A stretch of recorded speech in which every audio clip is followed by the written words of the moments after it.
bienvenidos a un nuevo capítulo de Con Ojo Clínico. Soy Catherine Ibáñez, los voy a estar acompañando en esta última parte de esta temporada. Un saludo grande a Maritza Tapia, además particularmente en este día de Navidad. Hoy es Navidad, así que seguramente muchos de ustedes están disfrutando este día, estos sonidos navideños, los regalos quizás del viejito Pascuero, de Santa Claus, de Papá Noel, como ustedes le quieran decir.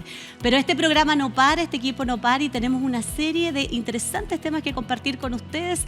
¿Qué les parece si vamos de inmediato a revisar cuáles son los que vamos a tratar en el programa de esta jornada? Primero, la medicina tradicional china, la acupuntura. ¿La has escuchado alguna vez? ¿Sabía, por ejemplo, que ha sido validada por la Organización Mundial de la Salud y que genera efectos sumamente positivos para nosotros, las personas que vivimos el cotidiano? De eso vamos a hablar en un ratito más. Y también en el programa de hoy vamos a estar hablando de la situación que viven todos aquellos que cuidan a personas con demencia. Son cuidadores que están sobrecargados. La mayoría de las veces vamos a aprender qué es lo que está impactando en ellos y cómo también poder trabajar para poder generar espacios mucho más confortables si es que, por ejemplo, tenemos algún conocido dentro de esa modalidad. Así que vamos de inmediato a tratar este tema aquí, como siempre, en Ojo Clínico. Me movilizo de inmediato para allá para presentar a nuestras invitadas que ya están instaladísimas aquí. ¡Feliz Navidad! Gracias, igualmente. Que sea una muy linda fiesta también para ustedes. Y las presento de inmediato para que empecemos a conversar. Estoy aquí con Alejandra Pinto, psicólogo de la Unidad de Memoria del Hospital Salvador. Alejandra, bienvenida. Gracias, Catherine. Y Isidora Almarza, trabajadora social de la Unidad de Memoria también del Hospital Salvador. Así que vamos a conversar y entender. Bienvenida también. Muchas gracias. Y lo primero que vamos a hacer es tener una introducción, ¿no? Como una base para poder conversar sobre esto y poder adentrarnos en esta temática muy importante. Te invito a ti, Alejandra, a ti, Isidora, y a todos los que nos están viendo a que nos vayamos a ver una nota introductoria y luego seguimos conversando. Debido a la persistente baja en los niveles de natalidad, la disminución de la mortalidad a edades tempranas y el aumento de la esperanza de vida, que se espera que llegue a los 85 años para el 2050, Chile se ha convertido en un país en que tiene un gran porcentaje de población de adultos mayores, pasando de un 9.5% en 1992 a un 18.1% en 2022, prácticamente el doble, según un estudio realizado recientemente por el INE. ¿Cuáles son las consecuencias que crees que puede traer el envejecimiento de la población? ¿Cómo te imaginas un Chile con pura gente adulta y pocos niños y jóvenes? Complicado porque no somos una cultura que aprecie tanto a sus mayores. No existe tan esa relación de respeto, por lo tanto se vuelve como complicado en cómo tratarla. En la simbiosis está el cambio positivo que podríamos hacer en ese aspecto, porque si bien se ve una población más adulta mayor, también hay una población emergente que puede ser muy positiva si se converge y se ayuda mutuamente.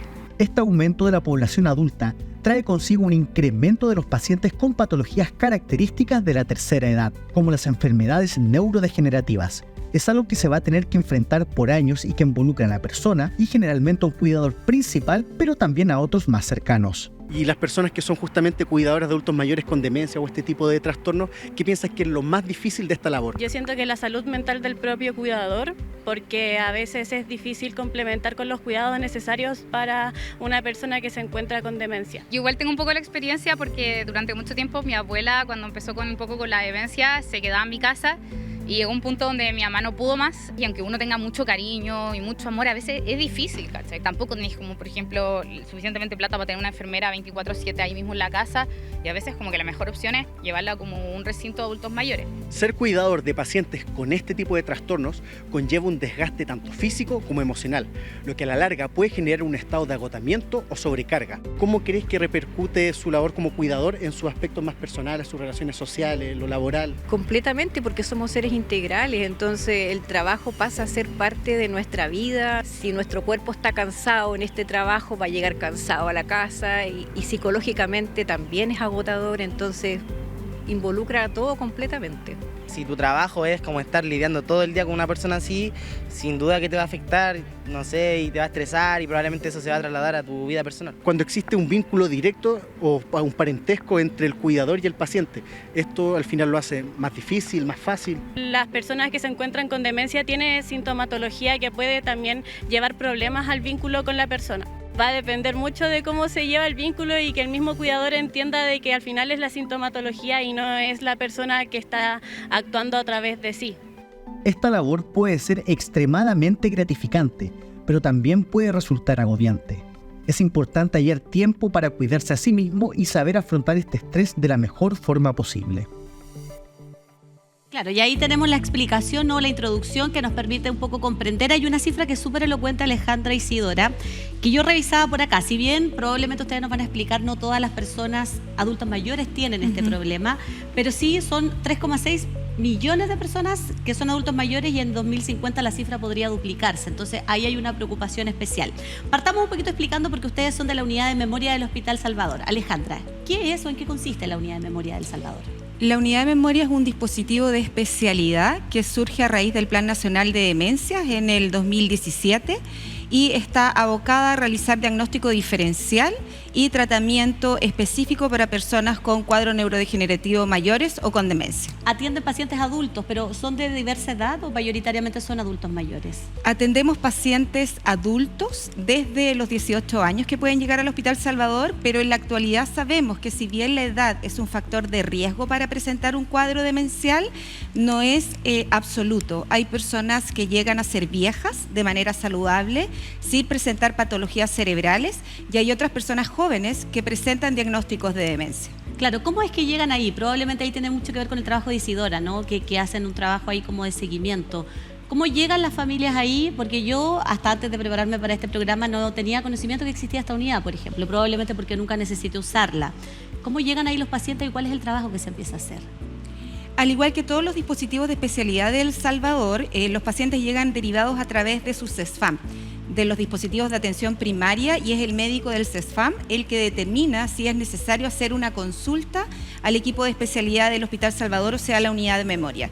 En general sabemos que cuadros demenciales pueden ser diagnosticados en atención primaria de salud, y es más, el Plan Nacional de Demencia lo consideraba así, como una patología posible de ser diagnosticada en APS. Y ahí viene un poco este como trabajo satélite, ¿no? Porque por un lado trabajan con el paciente, me imagino, desde el ámbito médico y humano, pero también nosotros hoy día en este programa estamos hablando de la sobrecarga de quienes cuidan a esos pacientes. Y me imagino que también ahí hay una relación respecto a lo que usted va detectando en esas personas satélite a los pacientes y cómo finalmente comienzan a sentirse bajo este título que tenemos hoy, que es sobrecargados. Nosotros cuando atendemos a una persona con demencia siempre consideramos a la diada persona con demencia cuidador. Entendemos que esta es una patología que no solo afecta a quien la padece y quien recibe el diagnóstico, sino que es una patología que interrumpe o interviene en todo el sistema familiar, sobre todo la figura que nosotros llamamos de cuidador principal, que es aquel que ejerce el cuidado la mayor parte del tiempo. Sí, ahí quiero detenerme con Isidora porque me imagino que ella debe conocer más cercanamente esto porque tú probablemente trabajas con el paciente y con las familias. También, junto a Alejandra. Claro, me refiero más que nada porque ella lo hace desde la psicología y tú lo haces desde la gestión, ¿no es cierto? Desde la red. Del trabajo social. ¿Qué es lo que detectan con las personas o con estos cuidadores principales? ¿O cuáles son los temas más comunes que tienen ellos cuando van con su paciente a esta unidad o hacen un trabajo de acompañamiento? Bueno, las demencias son en sí mismo como una enfermedad muy compleja y dentro de eso, dentro de las mayores dificultades que nosotros con Alejandra observamos es la falta de psicoeducación en relación a lo que significa el cuadro demencial, es decir, cómo se expresa esta enfermedad y dentro de eso poder trabajar ciertas estrategias en relación a si existen algunos desajustes o bien también mejorar la vinculación con el paciente, mejorar también el sistema de cuidados, poder incorporar quizás nuevas personas al sistema de cuidado, trabajar el tema del autocuidado. Y particularmente nosotros realizamos una intervención que llamamos acompañamiento diagnóstico que contaba Alejandra, que es donde psicoeducamos a las familias y podemos ir trabajando sobre estas cosas, otros factores que están influyendo en, también muchas veces nos toca sobrecarga el cuidador, muchas veces también ligada a un desconocimiento o también otro tipo de vínculos, factores que están intercediendo. Claro, es un trabajo multisectorial, por eso ustedes son de dos disciplinas distintas, me imagino que trabaja con otros profesionales de otras áreas. ¿Cuáles son los principales, parto por Isidora, se lo voy a preguntar igual a Alejandra, los trastornos desde tu área de trabajo que ves en los cuidadores de pacientes con demencia? Desde mi área de trabajo, yo creo que el trastorno mayor que yo veo en términos de los cuidadores es la falta de posibilidad de generar o de solicitar ayuda. Yo creo que eso es como algo que a mí me ha tocado trabajar harto, y tanto en la ayuda, no solamente ayuda en la red, que es súper importante, ver qué tipo de servicios, por ejemplo, van a haber en la red que me puedan ayudar en los cuidados, pero también poder pedir ayuda dentro del mismo círculo familiar, cómo vamos integrando nuevos integrantes a la red de apoyo del cuidador. ¿En qué caso hablamos de sobrecarga, Alejandra? O técnicamente, ¿cuándo es sobrecarga? Yo creo que es importante señalar que no todos los cuidadores pasan por este estado de sobrecarga. La sobrecarga es un estado, digamos, de agotamiento físico y emocional que provoca el estar al cuidado de otro que es dependiente, ¿sí? Sin embargo, no todos los cuidadores llegan a sentir esta sobrecarga. Hablamos de sobrecarga cuando existe este agotamiento y cuando surgen síntomas psicológicos, emocionales que están relacionados con el cuidar, como fatiga crónica, depresión, trastornos del sueño, trastornos de la alimentación, esta sensación de cansancio perpetuo, ¿no? Crónico. O sea, cuando hay esta sintomatología presente en el cuidador, que puede ser una problemática de salud mental o un trastorno de salud mental, es cuando nos atrevemos a hablar de sobrecarga. Y me parece muy importante señalar que no todos los cuidadores llegan a tener esta sensación de sobrecarga. Claro, probablemente tendrá que ver, y esta es una especulación mía, con la situación a la que llegaron a ser un cuidador, cómo se dio el contexto, la red de apoyo que exista, si solo depende de esa persona o no. Y por lo tanto ahí es bien particular lo que se da, porque ellos están atendiendo a un paciente y se convierten también los cuidadores como en otro paciente o en un subpaciente, ¿no? Yo creo que es importante cuando uno habla de esta diada, persona con demencia y cuidador, siempre tener en consideración cuáles son los vínculos previos de esa persona que cuida con el paciente, cuáles son las condiciones y la dependencia física que tiene el paciente, la dependencia emocional que tiene el paciente, cuánto ha tenido que alterar su propia vida el cuidador, si ha tenido que dejar de trabajar, ha tenido que dejar de lado a sus hijos, ha tenido que dejar espacios sociales. Todas esas variables y esos elementos intervienen además en saber si ese cuidador va a tener o no una sobrecarga, y es fundamental también los estilos de afrontamiento que tiene cada persona, y los estilos de afrontamiento son personales. Hay personas que están más preparadas para poder enfrentar situaciones de estrés y hay a otras personas que les complica más estar frente a estas situaciones de estrés. Tú hablabas recién, Alejandra, de los síntomas que reciben o que van percibiendo, ¿no? Me imagino que también hay harto de la detección de ustedes mismos, porque quizás esa persona que es cuidadora no siempre va a pedir ayuda porque ya está cuidando a alguien que necesita, comillas, mayor atención. Y hablabas de síntomas que tienen que ver con la alteración del sueño, con algunos procesos más angustiosos o cambios en el ánimo, en fin. ¿Cómo hacen ustedes para abordar a esa persona? Me imagino que no debe ser tan sencillo que a uno le digan, ¿sabes qué? La verdad es que siento que también estás teniendo un problema. No es sencillo, pero estar en este espacio de psicoeducación en el acompañamiento diagnóstico nos sirve para poder ir identificando esos síntomas que aparecen en el cuidador. Nosotros tenemos distintos objetivos en este proceso. Uno de ellos tiene que ver con la primera acogida y con la contención, y en ese proceso donde fortalecemos el vínculo con el cuidador, vamos levantando sintomatología y preguntándoles también cómo se sienten, ¿no? Fundamental lo que mencionaba Isidora, esto de la organización de un sistema de cuidados que sea efectivo, y considerar también en ello espacios de respiro y de autocuidado al cuidador. Por ahí entramos.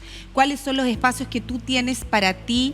¿Cómo logras de cierta manera esparcimiento para no estar pendiente siempre de los cuidados? ¿Con quién logras conversar? ¿Cómo estás durmiendo? Debe ser difícil dormir con una persona que durante la noche se activa, y ahí vamos como tratando de identificar esa sintomatología, y cuando nos damos cuenta que esa sintomatología es severa, es aguda, hacemos una derivación al médico psiquiatra para que finalmente pueda determinar si ese cuidador está con un trastorno de salud mental asociado a la sobrecarga, y partimos un tratamiento en ese sentido. Claro, o sea, alguien si nos está viendo ahora y tiene a cargo alguna persona que tiene una circunstancia como la que estamos hablando, tiene que poner ojo a estas cosas, a que haya problemas de alteración del sueño. Alteración del sueño, de la alimentación, mayor irritabilidad, mayor cansancio, anedonia, que es esta capacidad de disfrutar de las cosas que nos parecen placenteras, cuando ya todo te da lo mismo, cuando hay aislamiento social, cuando uno evita, ¿no?, estar con otros, uno debiera estar alerta y pensar en que hay algún trastorno de salud mental a la base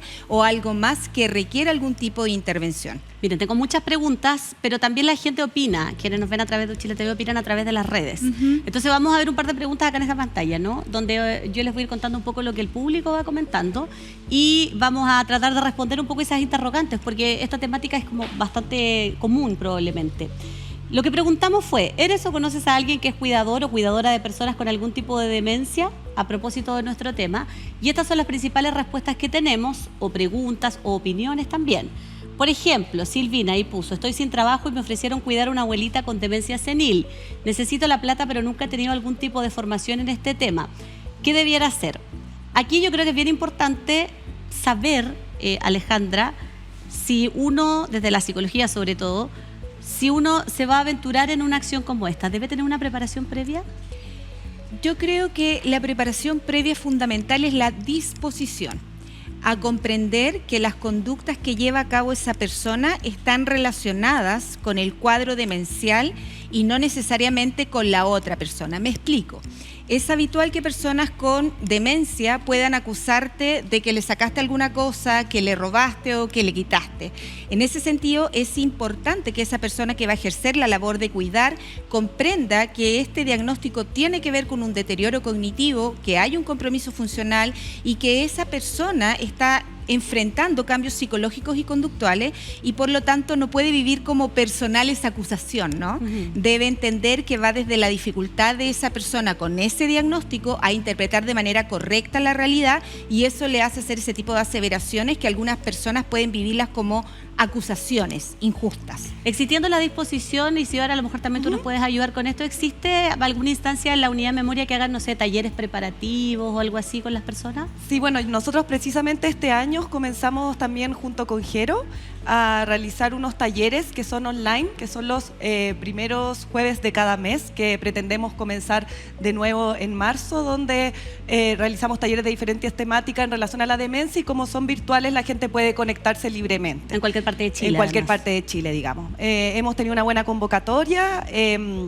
Así que obviamente si hay interesados, interesadas, ahí felices de poder quizás después, no sé si podemos dejar algún correo donde nos puedan remitir correos que nosotros podamos agregar a este listado de difusión. Claro, y esos son gratuitos. Esos son completamente gratuitos. Además nosotros como unidad realizamos orientación y de alguna manera educación a la comunidad, en el sector oriente principalmente, con personas mayores.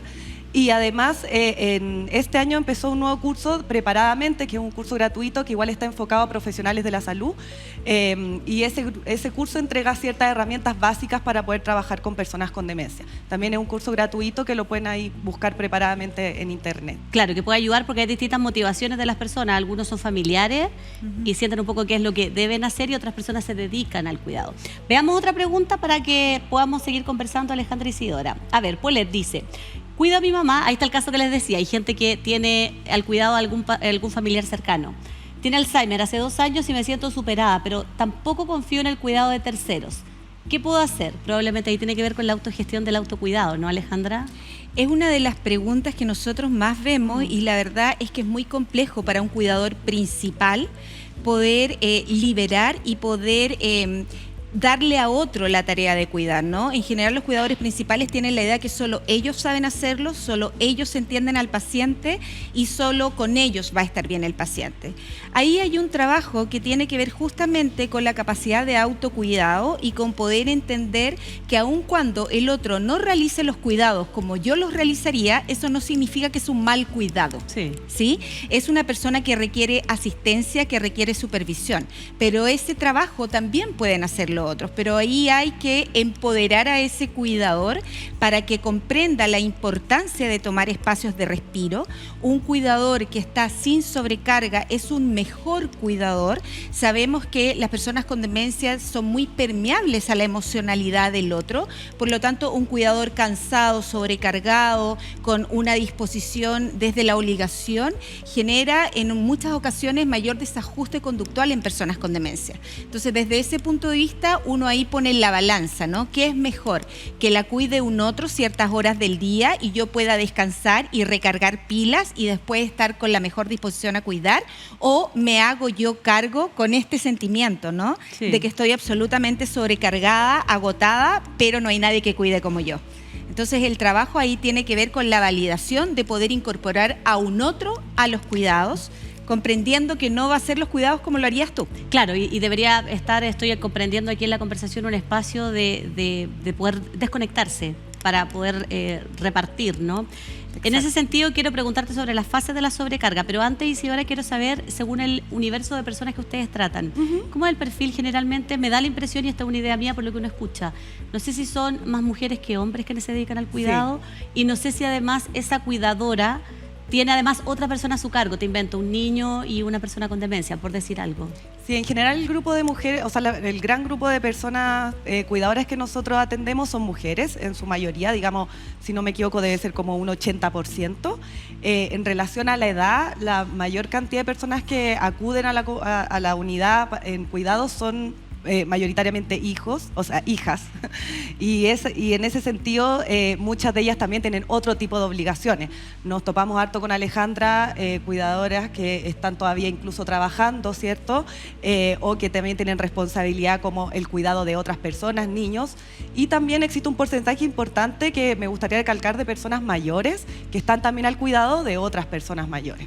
Y en ese sentido también se vuelve como un doble desafío, porque obviamente hay una mayor necesidad de que también la propia persona, como persona mayor, genere también su espacio de autocuidado para que tampoco pueda, ¿cierto?, desarrollar algún otro tipo de enfermedades dentro de su envejecimiento. Claro. Isidora, perdón, Alejandra, ¿usan también técnicas no farmacológicas? ¿Le enseñan también a estos cuidadores a usar algunas herramientas que puedan ayudar frente a ciertos tipos de situaciones complejas, crisis o algo así? Sí, la primera línea de intervención en personas con demencia siempre son las estrategias no farmacológicas, son las que generan mayores resultados y que son más efectivas también. Entonces, parte de este proceso psicoeducativo con los cuidadores es justamente ayudarlos a identificar cuáles son los gatillantes de desajustes conductuales y evitar su aparición. Lo que uno siempre le enseñan o se comenta cuando uno ha conocido a alguien así es la estabilidad, el entorno habitual y esas cosas. Sigue siendo así, ¿no? Eso sigue siendo así, Catherine, y además nosotros tenemos algunas reglas de oro. A una persona con demencia no se le discute, no se lleva la contra y no se trata de convencer que está equivocado. O sea, todo lo que tenga que ver con apelar a lo cognitivo de la persona con demencia debiera desaparecer del discurso de los cuidadores. Ahora, para que hagamos un resumen y pensando en los cuidadores, ya sentamos una base de que es necesario tener un tiempo libre, ¿no es cierto?, disponible para uno mismo. ¿Qué rutina debería seguir un cuidador si es que puede hacerlo solo? A lo mejor si alguien está viendo y quiere decir, bueno, ¿cómo me autoayudo para estar bien para cuidar a este paciente? ¿Qué recomendaciones les darían? Yo creo que la recomendación siempre es mirar y establecer quién más puede ser parte de la red de cuidados. Buscar un apoyo, Buscar apoyo, establecer un sistema de cuidados con otros que sean efectivos en los cuidados. Además, siempre generar espacios de autocuidado, o sea, espacios de soledad, de poder hacer lo que para esa persona genera placer, por lo menos una vez al día, aunque sean 10 minutos, y tener rutinas establecidas. Cuando hay rutinas claras y establecidas, eso le da mayor estabilidad al paciente y menos posibilidad de desajuste. Y yo quisiera también agregar algo súper importante que hemos podido observar con Alejandra, que es la importancia de que el cuidador también asista a sus horas médicas, se preocupe de su salud, que no se porque descuide. Muchas veces pasa a descuidarse desde ese ámbito, centrándose solamente en la persona cuidada, y eso puede traer conflictos. Por ejemplo, si tiene algún tipo de enfermedad o está hospitalizado, por ejemplo, cae en una hospitalización, ¿quién se va a hacer cargo también del cuidado? Entonces, por eso es tan importante uno estar sano también. Claro, y genera, me imagino, también una desestabilización en el enfermo inicial, que es la persona con demencia, al perder a su figura de guía, ¿no? Así es. ¿Cómo puede encontrarlas la gente? ¿Cómo puede saber más de la unidad de memoria? ¿Cómo puede averiguar, participar de los talleres, todo eso que nos han contado? Tenemos redes sociales, tenemos Facebook y también el Hospital del Salvador tiene Twitter y todas las redes sociales disponibles, nos pueden contactar a través de ahí. Y también me gustaría señalar de que hay otras instancias que trabajan con cuidadores formando, por ejemplo la Corporación Alzheimer, hay otro grupo de cuidadores que siempre cuando uno googlea encuentra, digamos, hay espacio, y a la unidad de memoria pueden llegar de esa manera. Nosotros también realizamos charlas abiertas a la comunidad y tratamos siempre de difundirlas por las redes sociales. Claro, eso es súper bueno porque además ayuda a gente que a lo mejor no está acá. Me imagino que no hay unidades de memoria en todos los lugares de Chile y hay gente que que querrá sumarse. ¿Tú querías sumar algo? Sí, no, agregar también que la misma red de salud en atención primaria, tanto en COSAM como CESFAM, también muchas veces generan estrategias de grupos de cuidadores. Entonces también es súper importante que las personas, si tienen estas dificultades, consulten con la asistente social de su territorio y vean también si es que ahí existen espacios donde puedan psicoeducarse y aprender más sobre el tema de la demencia y también poder compartir su experiencia con otros, que nos parece algo súper importante cuando uno es cuidador. Nosotros con Alejandra tenemos personas que se han atendido en la unidad de memoria y hemos hecho un grupo de cuidadores, y ese espacio de contención y también de aprender a partir de las praxis de otros pasa a ser súper significativo. Y hay una contención también ahí importante. También. Alejandra Pinto, psicóloga de la unidad de memoria del Hospital Salvador. Gracias, Alejandra, por haber venido. Gracias a ti. Isidora Almarza, trabajadora social de la unidad de memoria del Hospital Salvador. Gracias también. Y transmita nuestro saludo también para todo el equipo que trabaja en esta unidad tan importante del hospital. Gracias y que tengan un lindo día. Muchas gracias. Y nosotros, para acá me voy, ¿no? Para acá. Y nosotros nos vamos a ir al corte. Estamos en una nueva versión de Conejo Clínico. No se separen de la sintonía porque volvemos con otro interesante tema a la vuelta de esta pausa.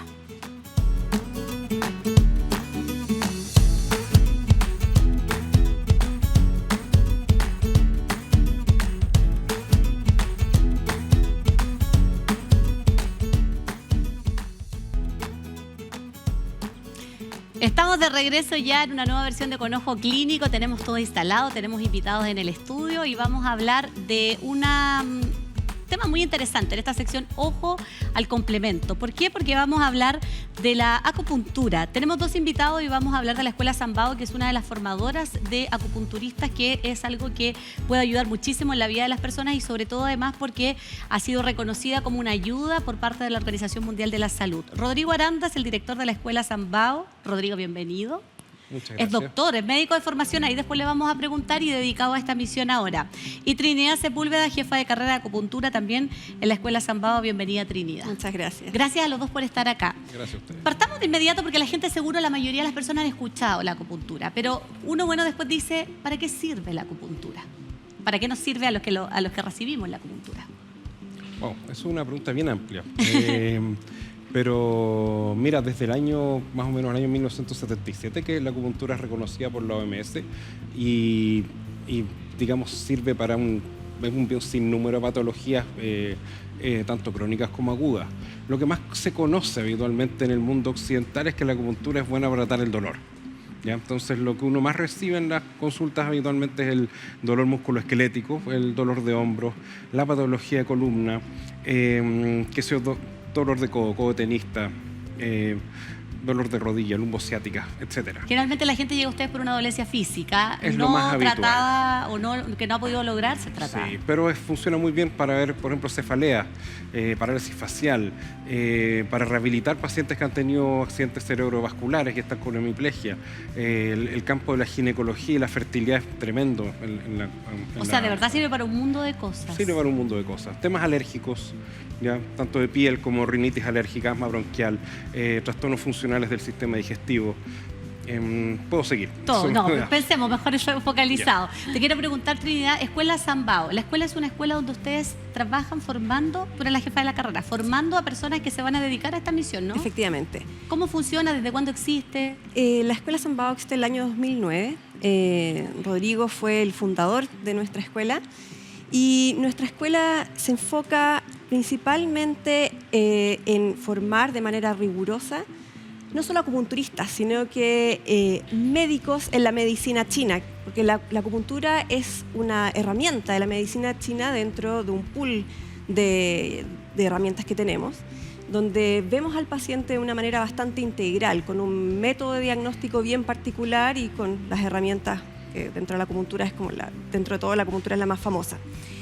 Nuestra escuela es muy rigurosa, como te comentaba, en revisar las mallas año a año. Nosotros no solamente nos enfocamos en lo que pasa en Chile, sino que además tenemos convenios con la Universidad de Nanjing de Medicina China y revisamos mallas de universidades en distintas partes del mundo para poder ir siempre actualizando nuestros contenidos y darles la mejor formación a nuestros estudiantes. Nosotros hablábamos fuera de cámara que la gente cada vez más busca algo alternativo o complementario a la medicina más tradicional o convencional.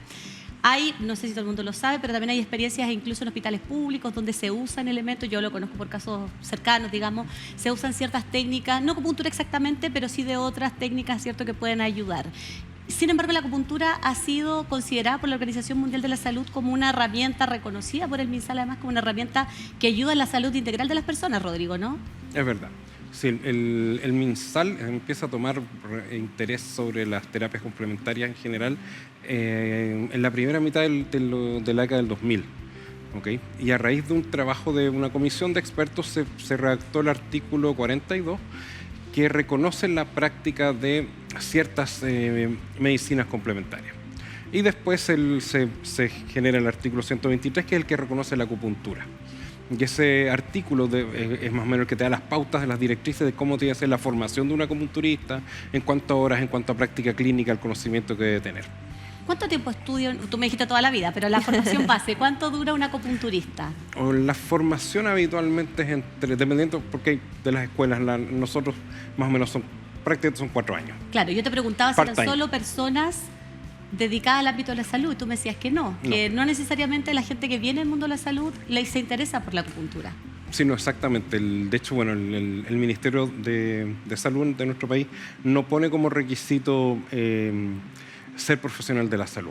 Básicamente el requisito es cumplir con una malla curricular, tener ciertos conocimientos biomédicos que uno se los enseña a los estudiantes y dar un examen ante la Seremia de Salud, que son los que acreditan a los acupunturistas.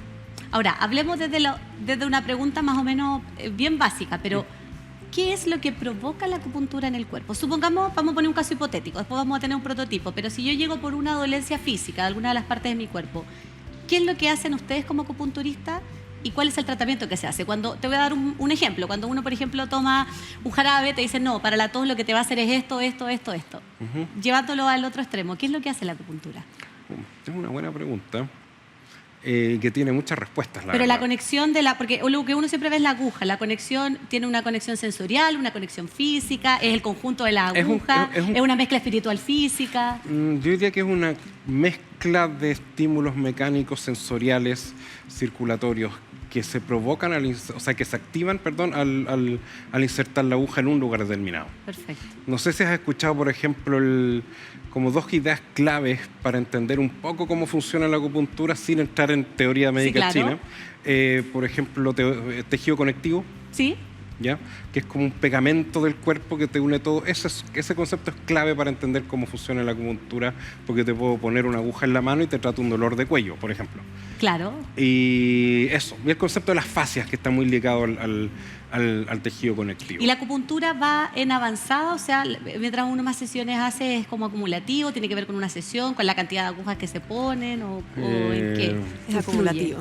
Es acumulativo y es bien operador dependiente también. Obviamente que como un buen cirujano, un buen acupunturista tiene mejores resultados generalmente. ¿Y uno pasa por fases donde si uno necesita someterse a esto, uno puede ir a consultar por un caso, pueden pasar después 2 años y uno puede ir por otro caso, más o menos de ese estilo? Sí, absolutamente. Y también uno sugiere como sesiones de mantención. Por ejemplo, un paciente, como me habías mencionado, un paciente tiene migraña, a lo mejor lo tratas 8 sesiones, bajan las migrañas, no tiene migraña. Después tú le recomiendas que venga una vez al año, saca un número de sesiones. Claro. ¿Ya? Para mantenerse, para que no vuelvan las migrañas. Claro. Ahora, ¿es relevante que el médico convencional derive al paciente o no todos los pacientes Trinidad llegan derivados de un médico? Porque yo sé que hay médicos que sí derivan a este tipo de disciplinas a sus pacientes. Efectivamente, por ejemplo, en mi caso, que trabajo mucho con pacientes que están en tratamiento de fertilización asistida, muchas veces tengo derivaciones de otros médicos y de clínicas de fertilidad. Pero la verdad es que tenemos un porcentaje importante de pacientes que consulta de manera independiente. Es mi parecer que la derivación es favorable para el paciente también, porque así uno logra establecer una alianza también con el equipo médico que está tratando a esa persona y así obtienes mejores resultados porque se produce una sinergia entre las distintas medicinas, digamos. En el caso de la acupuntura puede ser para personas de cualquier edad, mayores de edad, pero puede ser un adulto mayor, una persona de mediana edad, una persona de 20 años. No sé. Desde el nacimiento. De hecho, puede ser siempre. A mis hijos les he hecho acupuntura desde que nacieron, así que hasta el fin de los días, digamos. No Ya, tiene queremos límite de hacer edad. una prueba, va a ser súper prototípica, porque obviamente sabemos que debe haber un entorno muchísimo más convergente para poder hacer esto. Pero tenemos a Esteban pasa, por favor, que él, aquí vamos a simular para que tú ubiques ahí, Rodrigo te va a indicar con Trinidad un poco qué es, en términos simples, lo que tú le preguntas a un paciente cuando llega, cuáles son los primeros pasos y qué es lo que hacemos de trabajo con él. Guía tú esta parte, yo voy preguntando si tengo dudas. Aquí en general lo que uno hace es una pequeña anamnesis, digamos, interrogar al paciente, preguntarle, generar un vínculo, cómo estás, cuál es tu nombre. Esteban, mucho gusto, soy Rodrigo. Y cuéntame por qué vienes el día de hoy. Porque tengo una dolencia en la espalda baja, que digamos en el glúteo izquierdo, que se me irradia hacia la pierna izquierda. Normalmente, casi todos los días, tengo un dolor crónico, digamos. Perfecto. ¿Tienes algún diagnóstico? ¿Te han hecho algún examen, algún estudio? Fui con un traumatólogo y me hizo exámenes, algunas resonancias magnéticas, y de eso L5, L6, algo más o menos. Ya. Lo más probable es que sea L4, L5, L5, C1, que es lo más habitual en estos casos. Ya. Y estadísticamente es como anda por ahí. Y probablemente Esteban representa a muchas personas que sienten que fueron, hicieron todos los... como que no les funciona nada, ¿no? Como que buscan una opción. Claro. Esta es una lesión que me generé haciendo pesa. Ya. Y bueno, con el tiempo se hizo crónica porque siempre fui entrenando y un poco olvidándome el dolor, pero entrenaba con dolor. Okay. ¿Y no te acuerdas el nombre de la lesión? ¿Se te dijeron que era una hernia, protrusión, algo distinto? Protrusión. Ya, perfecto. Y por ejemplo, dibújame el dolor con tu mano, ¿sí? De pie, ¿sí?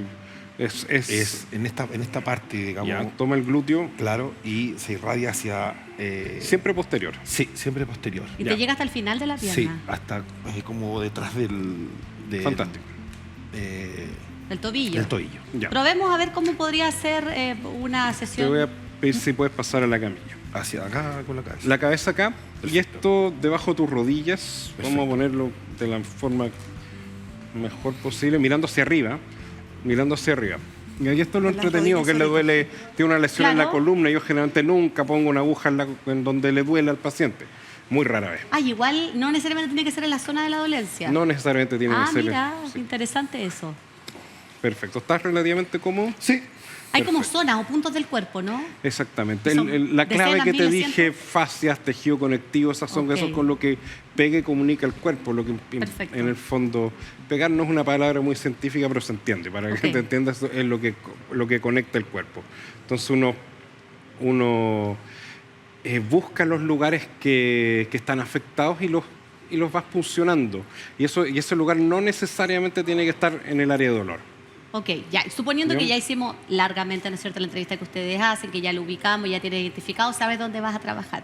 En términos de la parte del cuerpo, ¿cuál es la siguiente fase? Todavía no, estoy...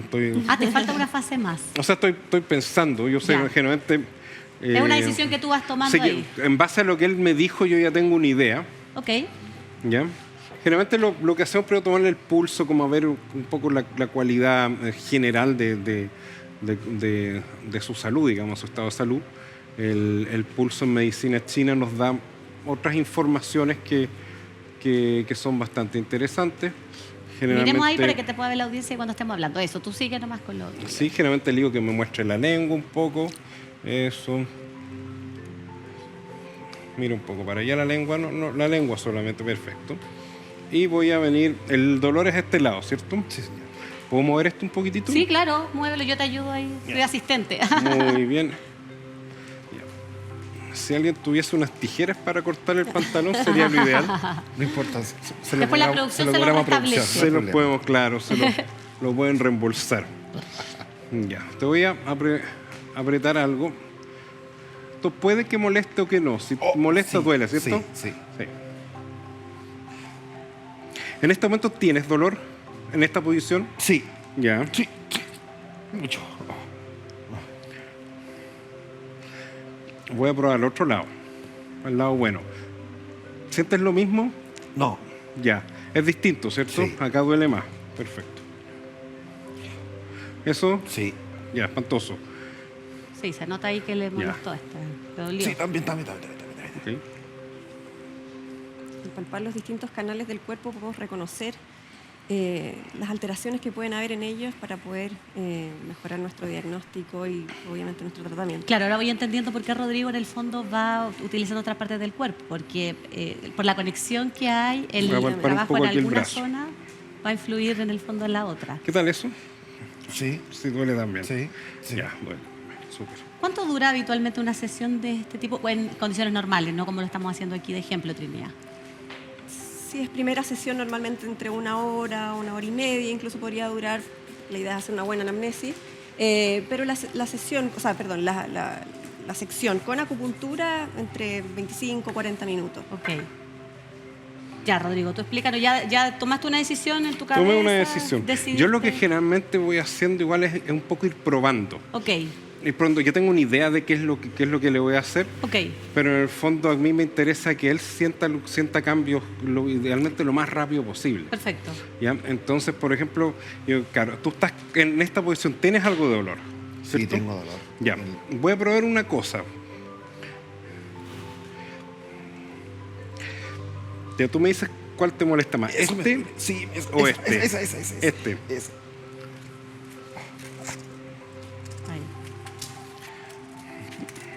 Ya hay como detectado una parte, se me ocurre, un punto específico.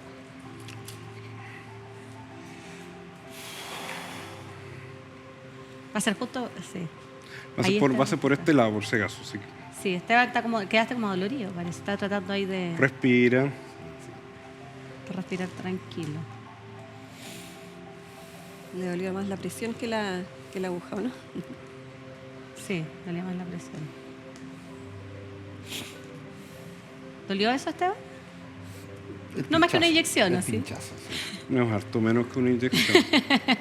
Las agujas Ya. que se utilizan son muy delgaditas y además son sólidas, no son huecas como en una inyección. Y además en la primera parte, me imagino, el primer impacto, porque cuando uno como que recibe... Efectivamente, pero es mucho menor que una... ¿Sientes una algo de vacuna. corriente que...? Sí, se siente. Perfecto. Sí, es verdad. Ya. Y dime con toda sinceridad cómo sientes el dolor en este momento. El dolor de espalda. Es que es un poco difícil de explicar porque se siente como una corriente ¿Ya? muy suave, digamos. Perfecto. Pero tu dolor habitual de espalda, glúteo, nervio ciático, ¿cómo lo sientes en este momento? Podrá ser la posición que hace que uno, de perder el dolor, la relajación. Te sientes más relajado en el fondo. Sí, y ¿Ya? no siento el dolor. Yo con los pacientes que siempre pasa un poco, yo les doy 3 opciones. Cuando te acostaste en la camilla versus ahora, ¿te sientes mejor, peor, Sí, igual? No, me siento mejor. Ya, eso así lo hago para simplificar un poco, porque eso, cuando yo te decía eso, a mí me guía si es que le voy a hacer algo más o no le hago nada más. Sí, claro, claro. ¿Ya? Porque realmente cuando me dice cómo me siento mejor. Perfecto. Ya, y evaluamos qué tan mejor me siento. Me bajó. Cuando a veces duele, a él le duele un 4. Cuando viene un paciente con un dolor en la escala EVA así de un 8, un 9, habitualmente la baja es más notoria, obviamente, porque te dicen de un 8 me bajó un 2. Entonces ahí yo habitualmente si con esto le bajo un 2 lo dejo tranquilo. Y inmediatamente al poner la aguja hay un efecto que uno siente como paciente. Eso es lo que uno espera. Eso es lo que uno espera. ¿Ya? Y la cantidad de agujas utilizada depende de todo el análisis que tú hiciste, ¿no, Trinidad? Claro. El cálculo de la superficie del cuerpo, la dolencia, todo eso. Más que el cálculo de la superficie del cuerpo es en el fondo el diagnóstico que hay detrás y cuáles son las herramientas que vas a necesitar tú para poder...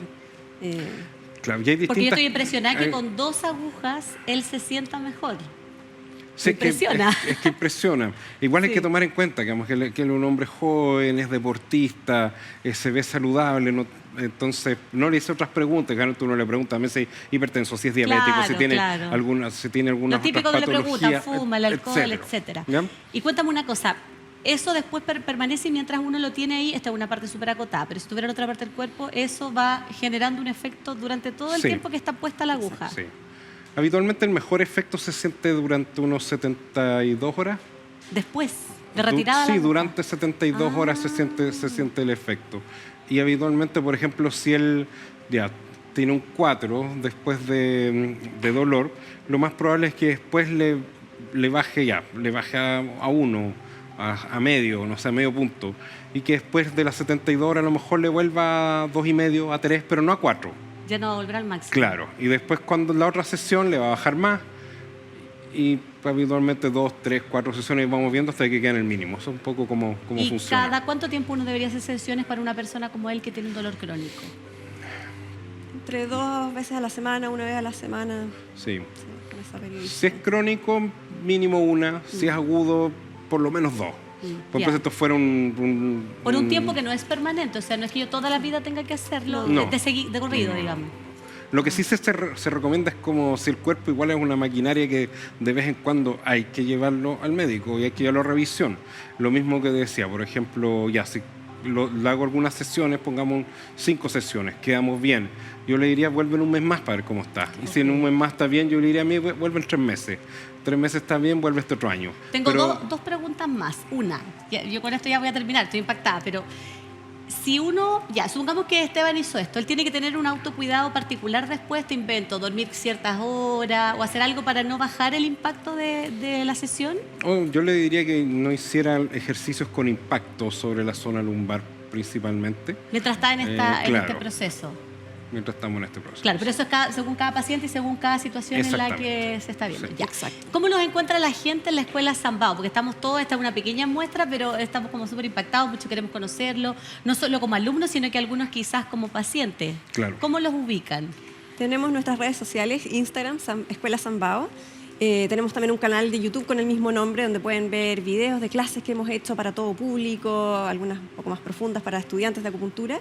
Así que esas son las formas más fáciles, creo yo, de conectar con el público. Y si quiero ser alumna, hay pronto clase, o alguien quiere ser alumno para iniciar un estudio sobre esto, ¿parte lo estudia una vez al año? ¿Cómo es? Efectivamente, partimos normalmente una vez al año en abril. Tenemos un curso que parte el segundo semestre, que es un intensivo de primer año, pero nuestras admisiones ya están abiertas y las clases parten en abril. Ya, entonces uno ya puede empezar a buscar ahí en las redes y todo para inscribirse quizás ya para el 2024. Sí, en nuestras redes está abierta está el formulario de inscripción, pueden agendar una entrevista, ir a conocernos, saber más de la acupuntura de la escuela. Está buenísimo. Los quiero felicitar y voy a indagar yo más. Antes les quiero hacer una pregunta. Esteban se va a quedar ahí porque está regio, lo está pasando súper bien, lo está disfrutando, así que dejémoslo ahí. ¿Conocen ustedes la Fundación Luz? No. ¿Les suena? Ya, yo les voy a hablar de ella, así que pongan atención. Me voy a mover para acá, sí, mientras ustedes me esperan ahí unos momentos. ¿Por qué? Porque la Fundación Luz, yo aquí tengo todos los apuntes que me deja Darko, tiene 100 años de existencia y fíjense que se dedica a ayudar a personas que tienen discapacidad visual de distinto nivel, ceguera o discapacidad visual total. Y están ofreciendo ahora becas para que personas con discapacidad visual de todo Chile puedan nivelar los estudios de enseñanza media. Es una súper buena noticia. Hay una serie de requisitos que hay que tener para poder postular, pero lo importante es dónde hacerlo. En el mail extensióneducativa@fundacionluz.cl. Las postulaciones comienzan todo el mes de diciembre, se extienden hasta todo el mes de enero, más o menos en la mitad de enero, y aquellas personas que por distintas razones están vinculadas a la discapacidad visual pueden tener la posibilidad entonces también de terminar su enseñanza media a través de estas becas que les contribuyen con todo lo logístico, por supuesto, también. Así que para que toda la gente pueda participar si conoce a alguien. Me vuelvo para acá con Rodrigo, con Trinidad, con Esteban, que ya lo perdimos en el sueño, en el relajo.